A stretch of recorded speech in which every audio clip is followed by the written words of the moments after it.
आज हम इकोनॉमिक्स में जो चैप्टर ले रहे हैं वो इकोनॉमिक्स का आखिरी चैप्टर है, चैप्टर नंबर 18, ठीक है, जिसका नाम है उपभोक्ता, ठीक है, विधिक जागरूकता और सूचना का अधिकार। ये 3 हिस्सों में इस चैप्टर को लिया गया।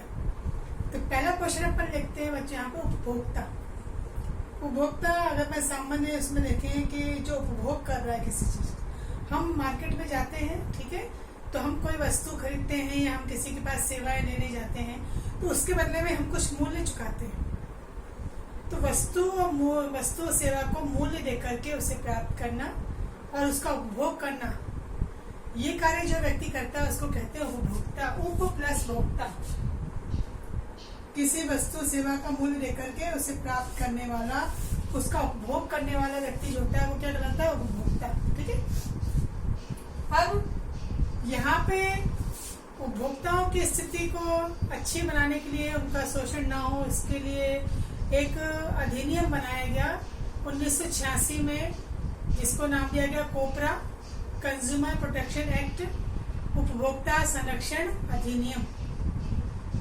इसके तहत उपभोक्ता किसे कहा जाता है इसके बारे में बात की गई। तो इसके 3 पॉइंट यहाँ पर बताए गए हैं।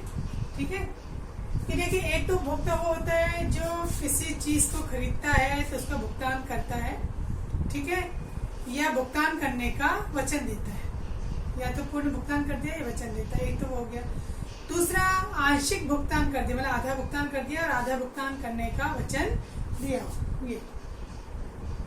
और तीसरा, विलंबित भुगतान विधि, मतलब भविष्य में भुगतान करने का जो है वचन दिया हो, ऐसे व्यक्ति जो है वो उपभोक्ता की श्रेणी में आते हैं। ठीक है, तो ये किसके अंतर्गत? 1986 का जो कोपरा अधिनियम बना था, उपभोक्ता संरक्षण अधिनियम, उसके तहत उपभोक्ता की ये 3 अर्थ या 3 परिभाषाएं दी गई हैं। फिर उपभोक्ता को 2 वर्गों में बांटा गया है। एक तो माल और वस्तु जो हम खरीदते हैं, ठीक है, वो उपभोक्ता के वर्ग में, और एक जो सेवाएं खरीदते हैं, सेवाएं लेते हैं, उनको भी उपभोक्ता के वर्ग में बांटा गया, 2। फिर हम देखते हैं कि जब भी कोई बात की जाती है तो व्यक्ति शब्द का इस्तेमाल किया जाता है। तो व्यक्ति से यहाँ पे तात्पर्य क्या है? तो कोई भी पंजीकृत या अपंजीकृत, लाइसेंस या बिना लाइसेंस वाली जो फर्म होती है वो भी व्यक्ति में आती है। संयुक्त हिंदू परिवार से संबंधित कोई बात है तो वो भी उपभोक्ता में आती है।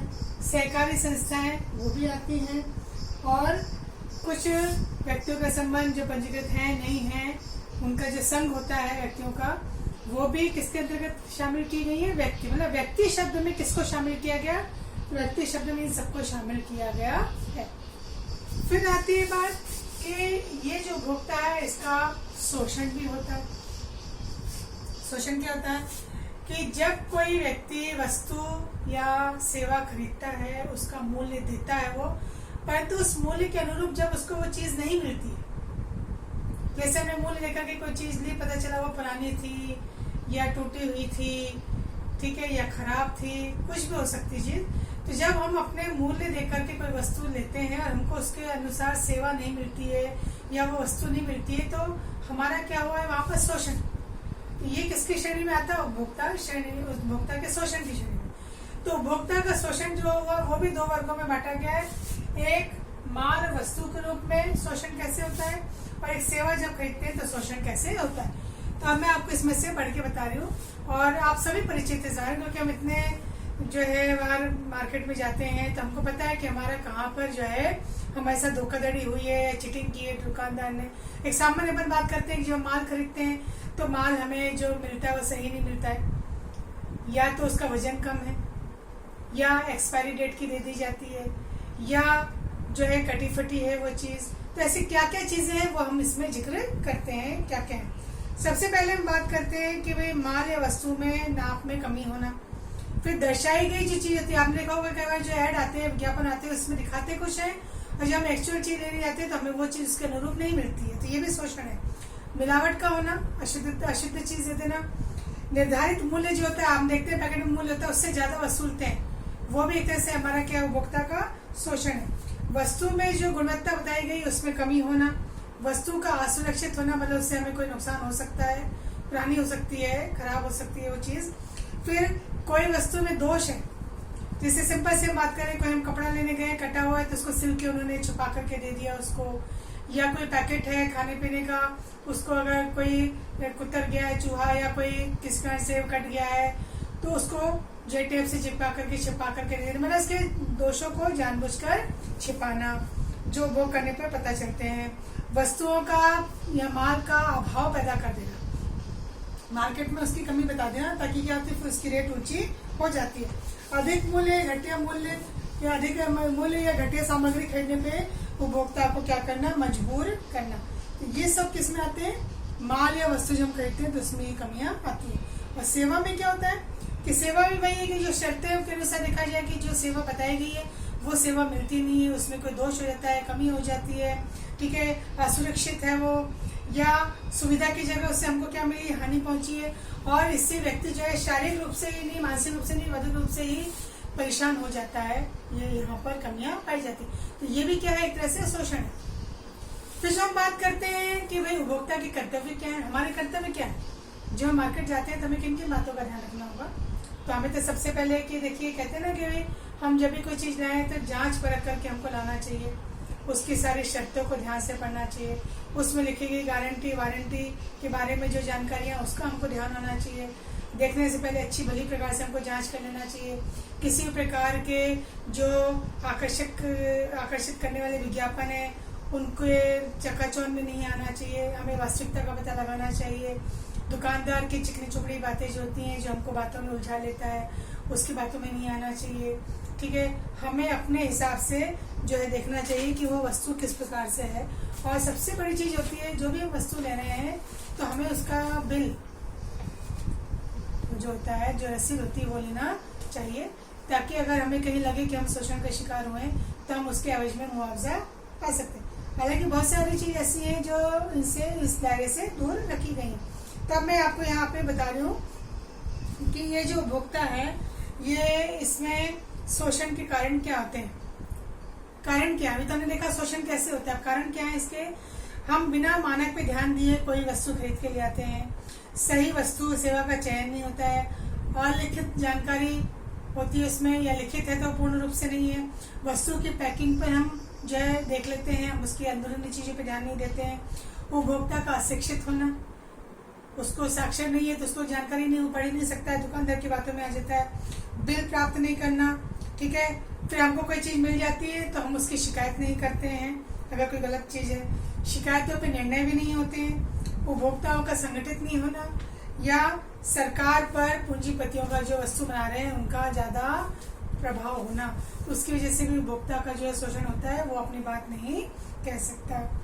तो ऐसे में उपभोक्ता के अधिकार कौन कौन से, 1986 में जो उपभोक्ता संरक्षण अधिनियम आया उसके तहत बहुत सारे अधिकार नागरिकों को मिले। अब इसमें एक तो है, देखिए सिंपल से अगर बात करें संरक्षण का अधिकार, कोई भी वस्तु जो हम खरीद रहे हैं उससे हमको सुरक्षा मिलनी चाहिए। तो यहाँ पे दिया परिसंकटमय माल के विरुद्ध संरक्षण का अधिकार। कोई वस्तु हम खरीद रहे हैं, खाने पीने की चीज हो या कोई वैसी चीज हो, अलग चीज हो, तो उससे हमें कोई नुकसान तो नहीं है, तो हमें अगर उससे कोई नुकसान होता है तो हमें उसके विरुद्ध जो है सुरक्षा पाने का अधिकार मिला हुआ है। दूसरा, सूचित किए जाने का अधिकार, जो भी हम चीज पा रहे हैं उसके बारे में हमें सूचना होनी चाहिए। जैसे हम कोई खाने पीने की चीज भी लेते हैं तो उसमें क्या क्या चीजें मिलाई गई हैं, उसमें घटक कौन से हैं, उसमें किन किन अवयवों का इस्तेमाल किया गया है, उसकी हमें जानकारी होनी चाहिए। क्योंकि पहले अगर अपन देखते हैं संरक्षण का अधिकार, तो भी कोई संपत्ति हमारे जीवन के लिए जो है नुकसानदायक है तो हमें उसका पता होना चाहिए। फिर हम जो चीज इस्तेमाल कर रहे हैं उसमें क्या क्या चीज मिली उसका हमें पता होना चाहिए। फिर तीसरा, विभिन्न स्पर्धित मूल्यों पर पाने का अधिकार। उपभोक्ताओं के लाभ के लिए सरकार को चाहिए कि विभिन्न माल वस्तुओं के मूल्यों को जो है कीमतों के बारे में जो है वस्तुएं बाजार में उपलब्ध कराई जाए, ताकि जो उपभोक्ता है उसको अलग अलग मूल्य की जो वस्तुएं प्राप्त होती है तो वो उसमें क्या कर सकता है, चयन कर सकता है और एकाधिकार समाप्त हो सकता है। अब तो ये बहुराष्ट्रीय कंपनियां आने से या जो है बहुत सारी कंपनियों के आने से क्या होता है, उपभोक्ताओं के लिए फायदेमंद हो गया है, उसके पास कई तरह के विकल्प मौजूद हैं, तो वो उन विकल्पों में चयन कर सकता है, उसके पास चयन का अधिकार है। यहाँ पे दुकानदार उसके ऊपर जो है जोर नहीं रह सकता, अगर 3-4 ब्रांड है वहाँ पर तो वो अपनी पसंद से वहाँ पर चीज ले सकता है, तो किसी एक वस्तु का, एक कंपनी का एकाधिकार समाप्त हो सकता है। फिर ये जो फोरम बनाए जाते हैं उस शोषण जब होता है तो फोरम के समक्ष जो है वो जाने का अधिकार रखता है और उसमें वहां जाकर के वो अपने साथ हुई धोखाधड़ी जो उसके साथ हुई है उसकी ओर ध्यान देना कर सकता है। इसको ये अधिकार मिला है। तो उचित फोरमों के समक्ष ध्यान पाने का अधिकार मिला है। फिर जो अनैतिक शोषण मिला है उसको उसके विरुद्ध उसको लाभ पाने का अधिकार है, मुआवजा पाने का अधिकार भी यहाँ पर दिया गया है। और फिर उपभोक्ता शिक्षा पाने का अधिकार। उपभोक्ता संरक्षण अधिनियम की तरह बहुत सारी संस्थाएं हैं जो उपभोक्ताओं को जागरूक करती हैं उनको उनके अधिकार के प्रति सचेत करती हैं। तो ये उपभोक्ता शिक्षा पाने का अधिकार भी जो है वो निर्माताओं के द्वारा जो धोखाधड़ी हो रही है उसके विरुद्ध जाने का अधिकार किसको है, उपभोक्ता को दिया जाए, ताकि वो अपने शोषण के विरुद्ध उनको पता हो कि कोई संस्था है जो हमें गाइड कर सकती है और हमारा जो है मामला पहुंचा सकती है, जिससे वो अपने आप को एक शक्तिशाली रूप में महसूस करते हैं। तो ये उपभोक्ता का अधिकार, एक तो माल के विरुद्ध संरक्षण का अधिकार, सूचना पाने का अधिकार, प्रतिस्पर्धी मूल्यों पर वस्तुओं को पाने का अधिकार, फोरमों के समक्ष ध्यान पाने का अधिकार, फिर अनैतिक शोषण के विरुद्ध परितोष पाने का अधिकार, इन्हें ध्यान जो उसको मिलता है उसको परितोष इसमें प्राप्त होता है, और उपभोक्ता शिक्षा पाने का अधिकार। फिर अभी हमने बात की थी उपभोक्ता के कर्तव्य क्या है। हम जब मार्केट जाते हैं तो हमारे कर्तव्य क्या है, हमें निम्न कर्तव्यों का पालन करना चाहिए। हमें एक तो वस्तु से संबंधित सारे विवरणों का ध्यान होना चाहिए, ठीक है, उससे संबंधित जो भी चीजें इसमें है, वस्तु का क्रय करते समय हमें सभी बातों का ध्यान रखना चाहिए। वस्तु से संबंधित जो भी जानकारी है, लिखित हो चाहे अलिखित हो, वो हमें पता होना चाहिए। फिर हमने देखा होगा वस्तु के ऊपर कुछ क्वालिटी चिन्ह दिए होते हैं, गुणवत्ता के मार्क, ISI है या एगमार्क का है, उनके बारे में हमें पूरी जानकारी होना चाहिए, ध्यान देना चाहिए। अगर वस्तु सेवा में कोई भी कमी है तो हमें तुरंत दुकानदार को इसके बारे में सूचित करना चाहिए, और हमें अगर कोई क्षति हुई है तो हमें क्षतिपूर्ति के लिए आवेदन करना चाहिए। अगर आपके पास बाकायदा पूरा कागजात का हिसाब है, सारी बिल है आपके पास, तो आप शिकायत कर सकते हैं। तो शिकायतों की पुष्टि के लिए आपके पास कोई दस्तावेज होना चाहिए, प्रमाण भी होने चाहिए। और अगर कोई विक्रेता जहाँ से आपने वस्तु ली वो ध्यान नहीं देता है तो आपके पास फिर कहाँ जाने का अधिकार है, उपभोक्ता न्यायालय में जाने का है, या ये जो फोरम बने हैं वहां पर जाने का अधिकार है। तो इसके लिए उपभोक्ता के साथ जो विवाद जुड़े हुए हैं उससे संबंधित निवारण के उपाय यहाँ पर जो है वो किए गए। ये हमने उपभोक्ता के अधिकार भी पढ़े, ठीक है। तो 1986 में 24 दिसंबर को जो ये पास किया गया, तो इसीलिए 24 दिसंबर को उपभोक्ता दिवस मनाया जाता है। इसके तहत 3 फोरम बनाए गए, राष्ट्रीय, राज्य और जिला। पूरे देश की अपन बात करें तो राष्ट्रीय स्तर पर फोरम है उपभोक्ताओं की बात सुनने के लिए, राज्य स्तर पर है और जिला स्तर पर जब हम अपने राज्य की बात में आते हैं तो राज्य में राष्ट्रीय तो राष्ट्र आएगा नहीं, राज्य में 2 आ जाएंगे, एक तो खुद राज्य आयोग और एक जिला आयोग। यहाँ पर ये विवादों की सुनवाई की जाती है। पर हम जब तीनों वादों की बात करते हैं, तीनों जिला, राज्य और राष्ट्रीय, तो यहाँ पे हम दावों की बात करते हैं कि कितने दावे यहाँ पर किए जा सकते हैं, कितना हमारा नुकसान हुआ है, कितनी क्षतिपूर्ति हम चाहते हैं, उसके लिए हम कहाँ दावा करें। तो यहाँ पे सबसे पहले हम लेते हैं बच्चों निचले स्तर पे जिला फोरम या जिला आयोग। यहाँ पर अगर आपका नुकसान हुआ है 20 लाख तक का, तो वहाँ पे आप शिकायत कर सकते हैं। 20 लाख से 1 करोड़ तक का अगर मामला है तो आप कहाँ पे अपनी शिकायत दर्ज कराएंगे, राज्य आयोग में। और 1 करोड़ से ज्यादा के मामले हैं तो उसके लिए राष्ट्रीय आयोग में आप अपनी शिकायत दर्ज करा सकते हैं।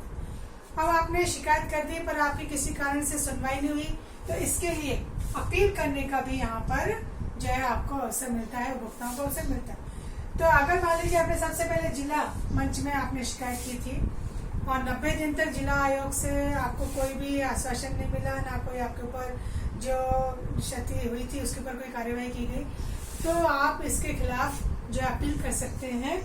कहाँ पर? इससे जो ऊपरी अदालत है राज्य में, वहां पर आप करेंगे।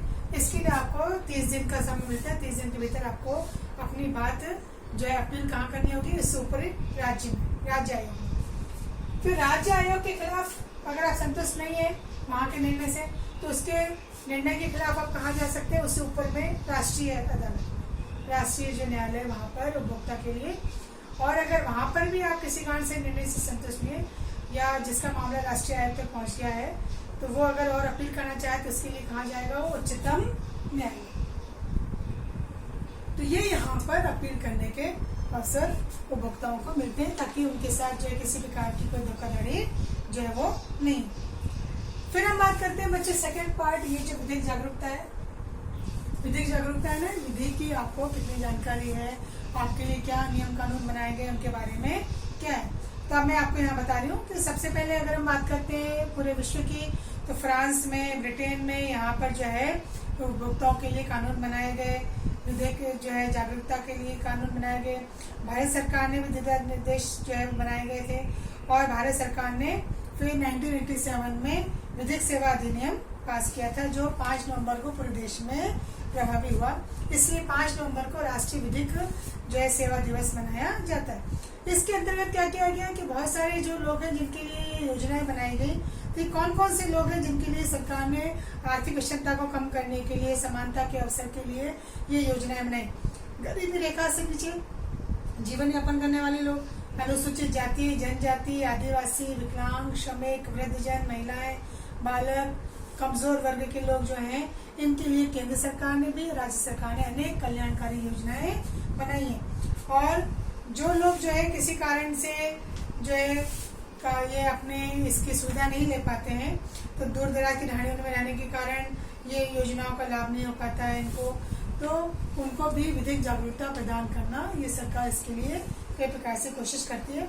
और इसके लिए सरकार ने बहुत सारे संस्थान बना रखे, राष्ट्रीय स्तर पर, राज्य स्तर पर, मतलब राष्ट्रीय विधिक सेवा, ठीक है, प्राधिकरण, राज्य विधिक सेवा प्राधिकरण, जिला विधिक सेवा, और जिले के बाद तहसील।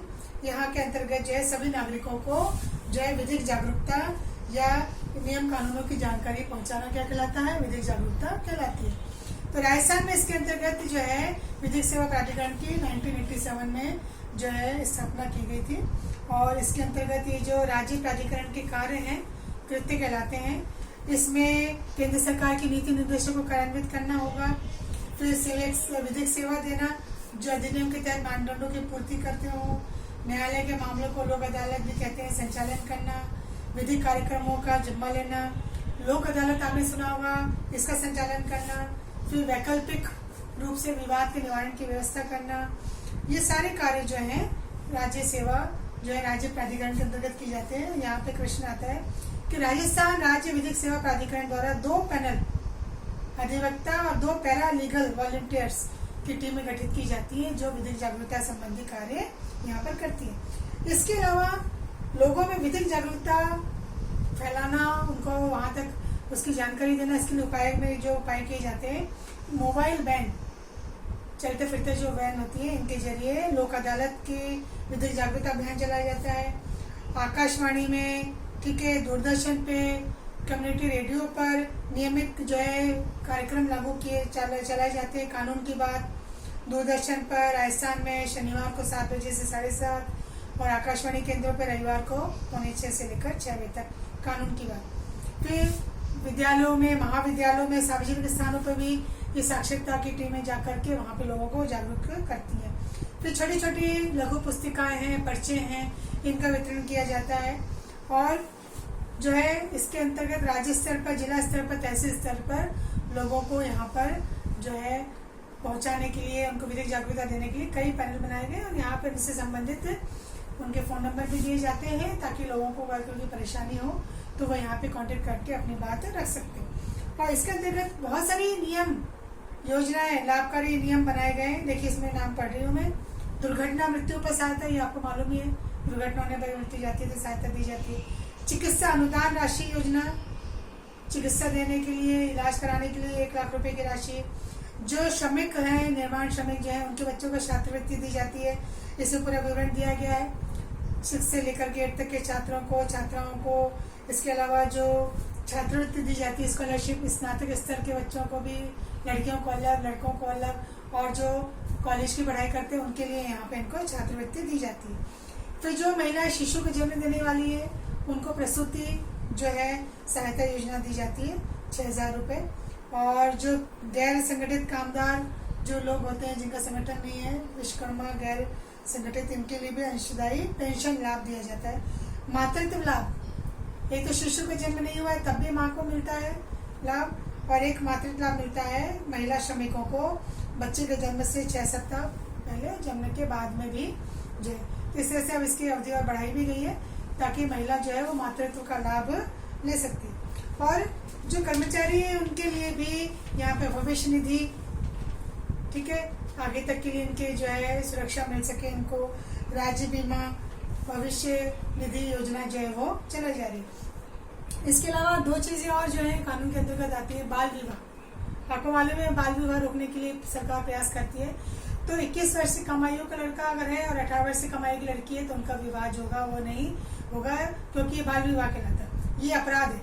और अगर ऐसा कोई विवाह सरकार की नजर में आ जाता है तो माँ बाप को 2 साल की सजा है और 1 लाख तक जुर्माना, ये दोनों चीजें एक साथ भी चल सकती है। इसी प्रकार से विद्यार्थियों को नकल से रोकने के लिए कि वो नकल न करें, नकल विरोधी कानून भी है। इसके तहत 1992 में जो अधिनियम बना था उसमें 3 साल की सजा, ठीक है, क्योंकि अगर उसने नकल की है या अनुचित साधनों का प्रयोग किया है और नकल करने वाले छात्र के खिलाफ जो है जो अपराध भी दर्ज किया जाता है और उसको स्कूल से भी निकाल दिया जाता है। तो ये सारी जो नियम है, कानून है, कुछ योजनाएं हैं, ये सरकार के द्वारा किसके अंतर्गत चलाई जाती है? विधिक जागरूकता के अंदर चलाई जाती है। तो बच्चों आज हमने केवल 2 क्वेश्चन का पढ़ा, अध्ययन किया, उपभोक्ता और विधिक जागरूकता। अगले में हम पूरा देखेंगे सूचना का अधिकार, किस बात की सूचना है, क्या सूचना है, कैसे दी जाती है, कौन सी सूचनाएं नहीं दी जाती हैं, ठीक है, सूचना पाने के लिए व्यक्ति क्या कर सकता है, उसको क्या अधिकार मिला है, ये सारी जानकारी हम देखेंगे सूचना के अधिकार। तो आज हमने केवल उपभोक्ता के बारे में चर्चा की और विधिक जागरूकता क्या होती है उसके बारे में अध्ययन किया।